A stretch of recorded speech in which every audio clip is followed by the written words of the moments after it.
And people were saying things. I remember someone said before I spoke, you know, I don't want people, you know, I don't want my grandchildren, you know, seeing, you know, men, you know, together or women together kissing, and you know, and then my grandchildren will grow up to be, you know, gay. And it's like, hello, you know, I grew up in this community and I watched everybody at the end of every Friday night service giving each other, you know, a kiss. You know, Shabbat Shalom, you kiss each other. It's what you do in the Jewish, well, in that community, it's what you do. But it didn't turn me straight. You know, so why should it turn your grandchildren gay?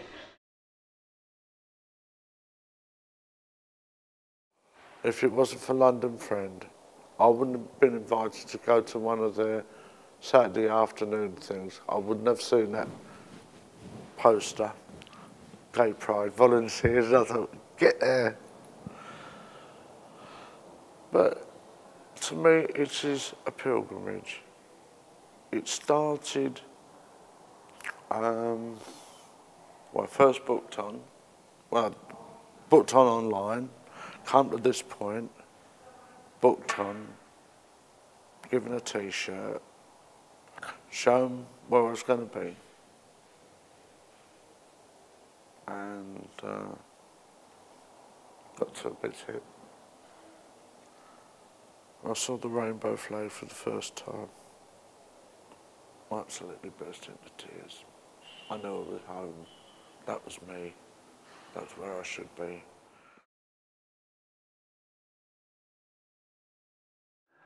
Well, I don't know, because as you get past a certain age with being gay, you are then excluded from the gay community, because it's very ageist.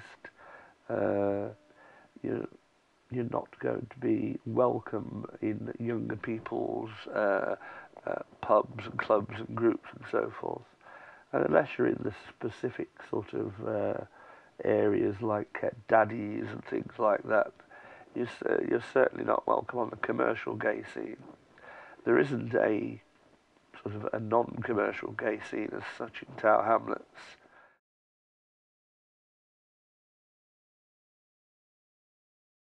Originally was sparked off by the council, by the Dagenham Council, who then approached us at Caress because we had, at that time we only had LGBT services, we didn't actually have NT services. And that highlighted the issue, and so then we expanded our services, and we got involved in setting up the forum with the council. They then actually funded a small amount of money, which enabled us to actually get some equipment and that, and expand even better, because it was after a lot of consultation and various projects that were run by the council, it was discovered that actually the LGBT community in Dagenham actually wanted a place of their own where they could meet and feel safe. So we opted, with a load of volunteers as well, it wasn't just Caress, and we eventually found this place. And there's been a lot of hard work and screaming and shouting, and didn't think we'd get here, and we secured this place.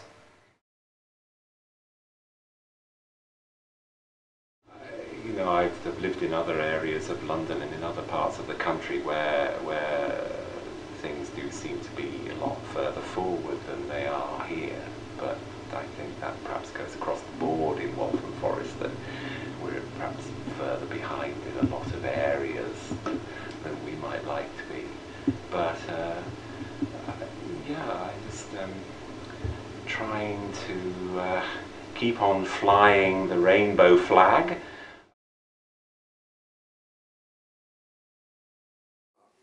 There was no scene in Walthamstow, no gay scene in Walthamstow. And I initially started the club because two friends of mine knew the owner of the club, and they were initially asked to run it. But they didn't have really that much interest. They just wanted to go and get drunk and not really do anything. And I seemed to be running around for them, like showing people around the club, because it's on 3 floors and everything. I think in terms of East London, I think there's a lot more, there's less LGBT venues as such, sort of to go out in and stuff, the kind of usual pubs and clubs. So I think it's a lot more homegrown. So you kind of, as is ELOT feels very, not homegrown, but very, it's a community-led project, and it's feels really local. So it's not necessarily, you know, it's not there to make money, or it's, you know, so it feels like it's supporting a need here. But in terms of the sort of LGBT in East London, it's much more friends may get together, or there's much more kind of, I wouldn't say underground stuff going on, but not such commercial stuff going on, not such advertised stuff going on. There's other different communities which people link up more in terms of friendships. Certainly in the lesbian community, there's quite a big lesbian community in Walthamstow. I liked having parties, so I used to have a huge party, and I know that I had at least 4 a year because I made a new tape for each party that I did, and when I look through the tapes, there's at least 4 tapes for each year during the sort of 86, 87, 88. And women used to come, oh, they say Jacky's having a party, and women used to come from all over the place. You know, I had 60, 70, 80 women in my house. So, in a way, I've always been involved in informally networking amongst certainly the lesbian community.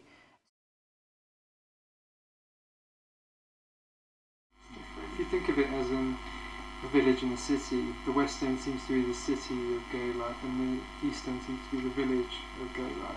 So you're within the quite a more community side of things. I mean, not to say that the West End doesn't have a community, it does, but of a more different variety. Whereas in the East End, you can live, you can have your local coffee shop, you can have your local pub, and then you go into the West End, the big city, to just hang out, go to a club, drink with friends, and that's where you can tend to congregate.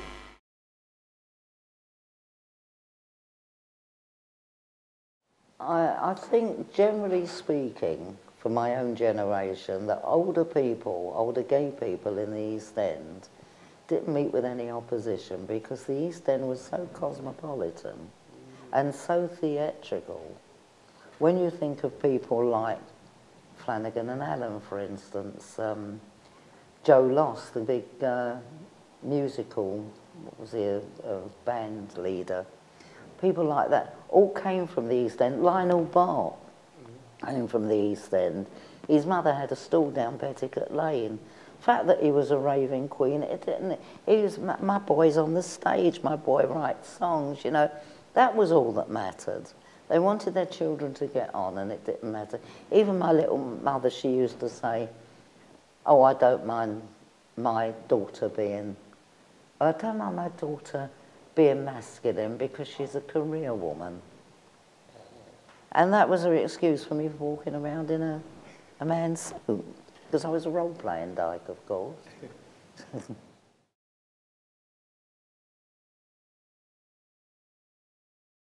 In those days in Wapping, there was a sort of real community, as an artist community. It was very poor. There was old warehouses. There were lots of studios here. People sharing warehouse space as a studio. They divided everything up. So people who were literally living on benefits would actually make a living, just about. So this space, there was 2 sides to it. We had this side, which was the gallery, and then there was another part of the lease, which was the road side, which is not worth looking at these days. But that was, let's say, used for other purposes.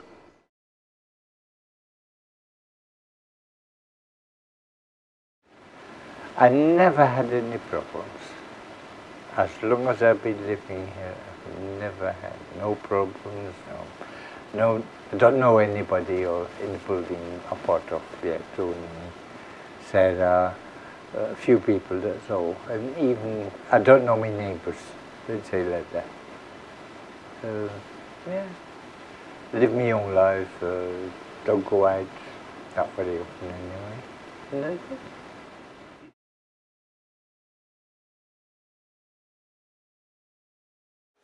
And I think that might be the experience of quite a lot of gay people, is that when they begin to realise that they don't quite fit in at school, that they get marginalised a little bit and they don't get into that kind of team sports with the same opportunities that other people sometimes do. Maybe it's different now, that was a long time ago, but I'm not the kind of generation to be able to answer that one. But from then, I joined the Gay Football Supporters Network, which in those days wasn't a playing organisation at all. It was just the people who supported a football team and wanted to get together and talk about football and maybe go to games together and what have you.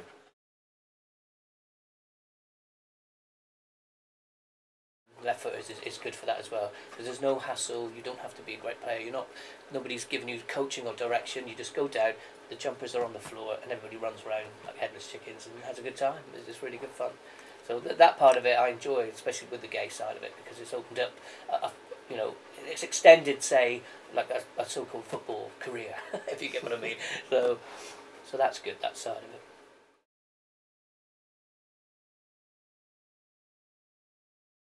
I think on the gay side, I mean that's exactly what it is. It's all about communities, because essentially every football team that gets set up is based on some kind of community. Manchester United were based on railway workers. Celtic was obviously a Catholic people coming together and forming a group, and that's exactly the same thing that's happened with gay football teams. With the Gay Football Supporters Network, and then teams forming about that. It's just a way for other gay people to meet other gay people and just talk about things that they share interests with. Because if you're out, say, on the scene, for example, it can be quite difficult sometimes, because you can be made to feel that maybe you should only like one particular type of thing. You should like this certain music, or you shouldn't really be into sports, etc. Which is not true, because there's a lot of diversity and a lot of people are interested in different things. And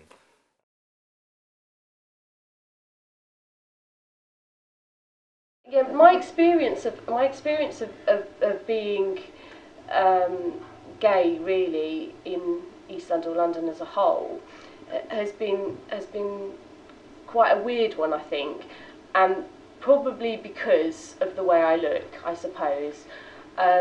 Because when I was younger, in my 20s, I used to hear all sorts of things from mainly work colleagues, friends, about this gay person and that, and all the negative things. And although I'm quite free, really, I don't like to label myself. I hate labels, and I just want space to be who I am. I'm just who I am first of all, and then everything else comes after.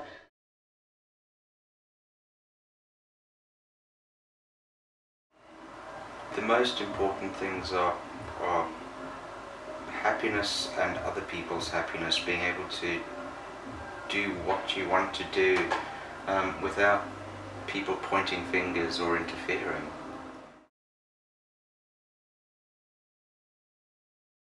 We used to have foster children, young people, and Leon was going to go in. He didn't want to go initially, and because he would organise that he would go to other foster carers for respite while we went away.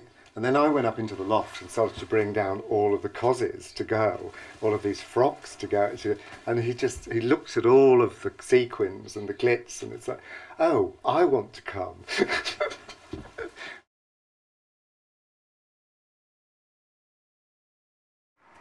I went out, I bought some clothes, I bought some makeup, I bought the wig, and I spent 3 hours in front of a mirror in the bedroom,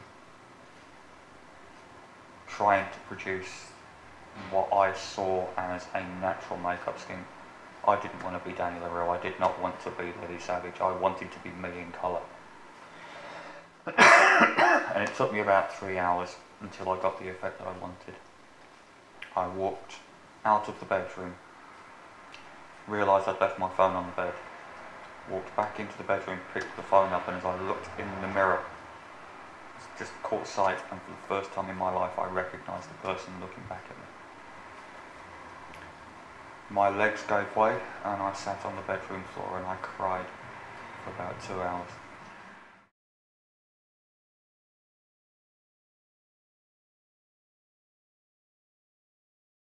So the important ingredient of a transvestite, particularly a bald one, is a wig.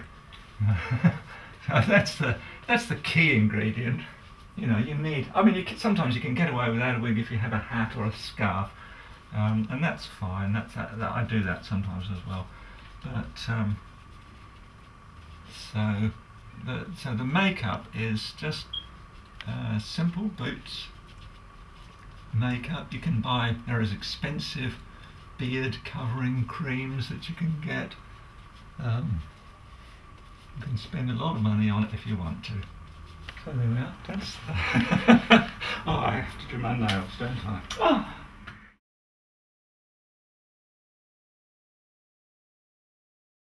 We have more than a fabulous life. Gay people, lesbian people, transsexuals, everything. We have an amazing life. The journey to get to where you want to go is hard. Many tears.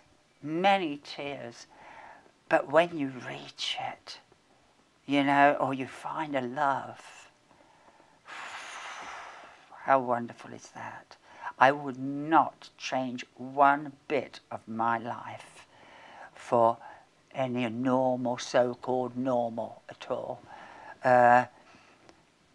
I'm normal now, actually. I've always been normal. It's just that I've made it what my spirit wanted me to do, and I've put my spirit and my body, and now they come together, and they are compatible. Where before, the spirit was not compatible with my body. Now, I am fabulous. I'm a very lucky person. Very lucky indeed.